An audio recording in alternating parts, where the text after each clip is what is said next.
এর পরিচিতি, আদি নিবাস এবং ভেষজ গুণ তুলে ধরতেই বিভিন্ন প্রজাতির দেশি বিদেশি ফুলের পসরা সাজিয়ে রাখা হয়েছে।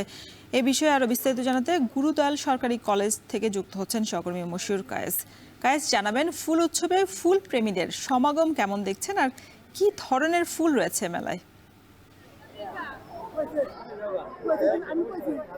দর্শক সমাগম কিন্তু সময় যতই যাচ্ছে ততই বাড়ছে।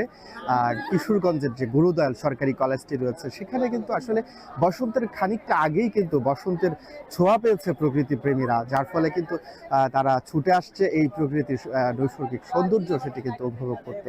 বিভিন্ন ধরনের ফুলের পসরা কিন্তু, যেটি আপনি বলছিলেন যে সাজিয়ে বসছে এখানে শিক্ষক পরিষদের আয়োজনে, এবং কৃষ্ণচূড়া একটি সংগঠন রয়েছে উদ্ভিদ বিজ্ঞান বিভাগের সাংস্কৃতিক একটি সংগঠন, তাদের সহযোগিতায় কিন্তু এখানে দিনব্যাপী এই ফুল উৎসবের আয়োজন করা হয়েছে। সেখানে বিভিন্ন প্রজাতির দেশি বিদেশি ফুলের পাশাপাশি এবার বিশেষ করে এবার হচ্ছে এর দ্বিতীয় আয়োজন ফুল উৎসবের।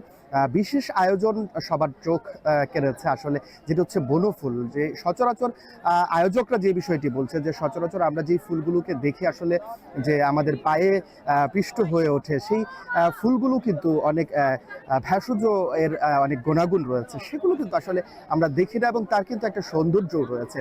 আর সেই সৌন্দর্য এবং ভেষজ উপকারিতা তুলে ধরতেই কিন্তু এই বনফুলের জন্যও কিন্তু আলাদা একটি কর্নার করা হয়েছে এই উৎসবকে ঘিরে।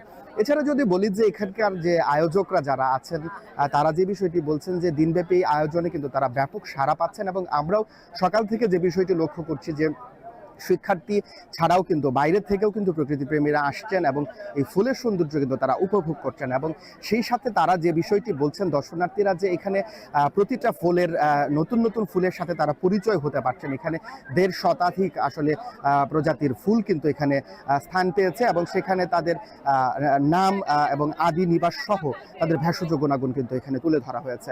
তো এই ছিল রসা আমার কাছ থেকে গুরুদয়াল উৎসব প্রাঙ্গণ থেকে ফুল উৎসবের সর্বশেষ তথ্য।